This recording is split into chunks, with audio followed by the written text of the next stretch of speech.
Hello and welcome to Health Professional Radio. I'm your host, Neal Howard. Have you ever had vivid dreams or maybe sometimes laughed so hard that your knees give way? It could mean that you have a chronic neurologic condition. Our guest is Julea Steiner. She's a sleep health advocate, and she's here today to talk with us about narcolepsy. Welcome to Health Professional Radio, Julea. Thank you for having me.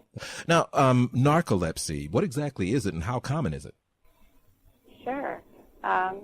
So like you said, narcolepsy is a chronic neurologic disorder, sometimes a debilitating disorder of the sleep-wake cycle. So the brain's ability to control the sleep-wake cycle is impaired. So to put that more simply, you have aspects of sleep and wakefulness that are occurring in the body at inappropriate times throughout the day and night. Narcolepsy, it's more common than people think. About 1 in 2,000 people in the United States has narcolepsy, so 200,000. That's a lot of people.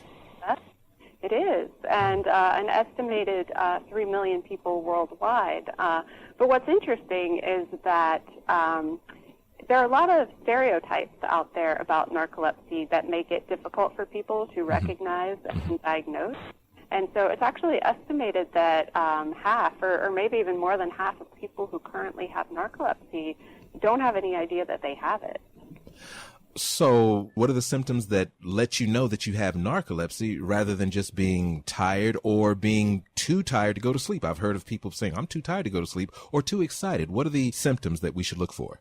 Sure. So I'll tell you a little bit about my story. I developed narcolepsy, my first symptoms when I was 9. It took me 26 years to get diagnosed. 26 years. 26 years.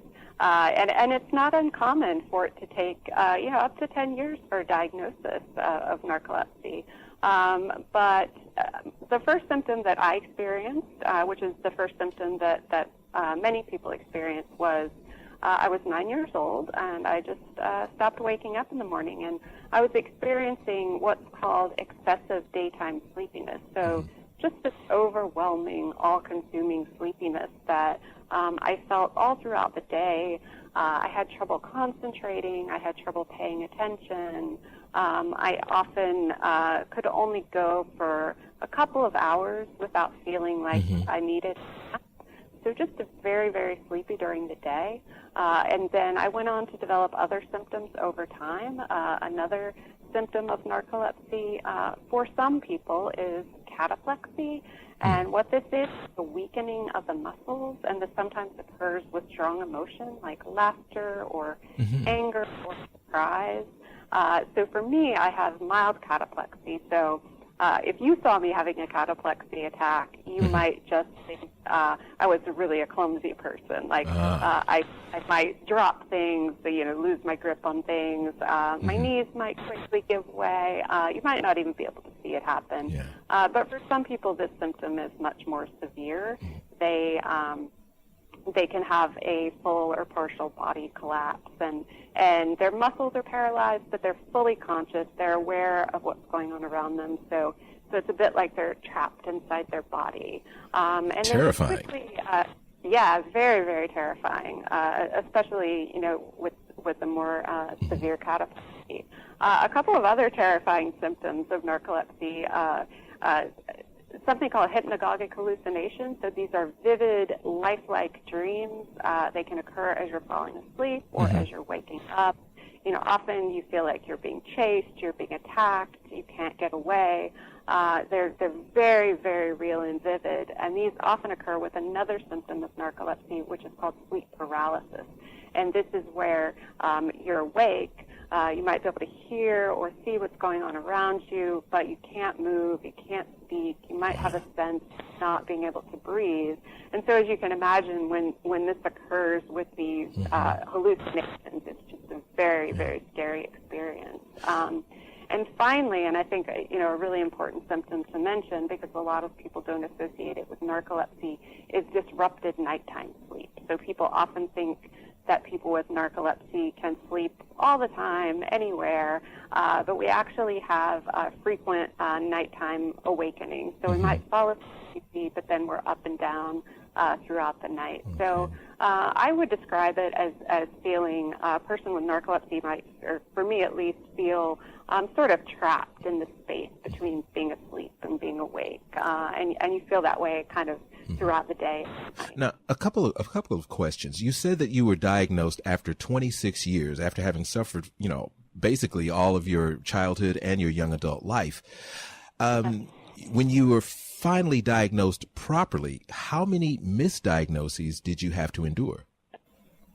It is hard to count. I can tell you that I saw at least 40 healthcare providers. Wow, 40. And over the course of 26 years, I was misdiagnosed with everything from ADHD, vitamin deficiencies. There were always, I had like countless exams and tests and people looking at my thyroid and just all sorts of different disorders. I was prescribed a lot of different medications. So a lot of misdiagnoses. And again, narcolepsy can take, I'm a little bit extreme with 26 years, but for a lot of people it can take up to 10 years or sometimes more to diagnose. And people usually do see, I think it's on average of 6 healthcare providers, and again, as in my case, possibly more before they get that accurate diagnosis.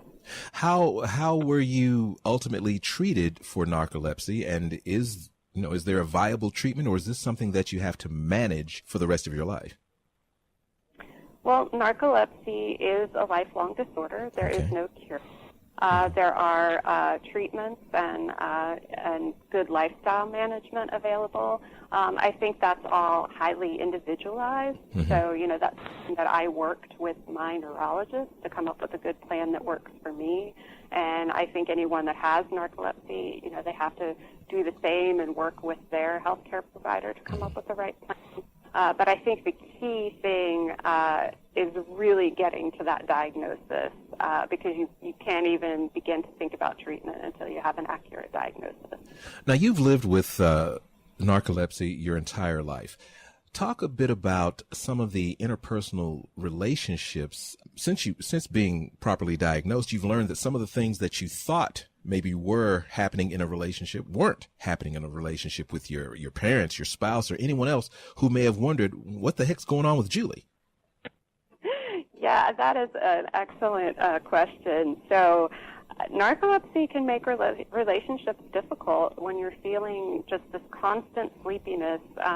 It's sort of like if you can imagine a healthy person being up for 48 to 72 hours straight and sort of how irritable and how emotional and how just awful they feel, and sort of, you have me feeling like that all the time, and then people aren't really very understanding about sleepiness, especially when it's not a legitimate cause. There's a real stigma associated with sleepiness in our society. So it was a big source of frustration and conflict in a lot of relationships. And so, that's one of the really wonderful things about getting that diagnosis is that I think, I have more positive relationships overall, and the people in my life have been very understanding about narcolepsy. So I think, that's one of the big reasons to get that diagnosis, because it can really improve the relationships in your life.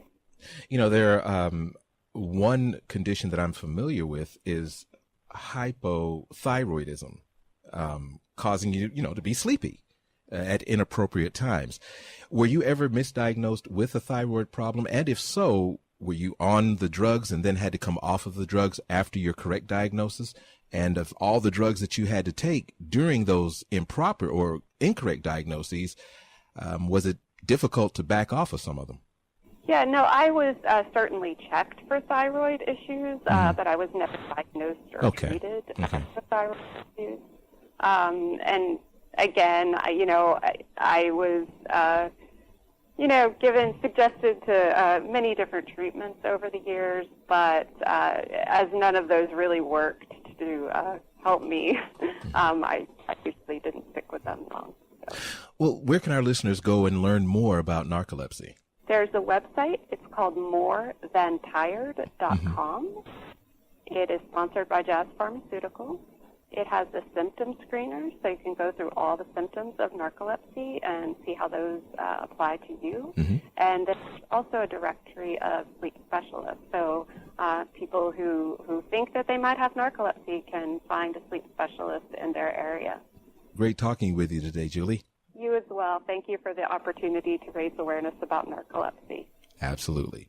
You've been listening to Health Professional Radio. I'm your host, Neal Howard, in studio with Julea Steiner, sleep health advocate and assistant clinical professor and director of professional development in the Public Health Leadership Program at the University of North Carolina.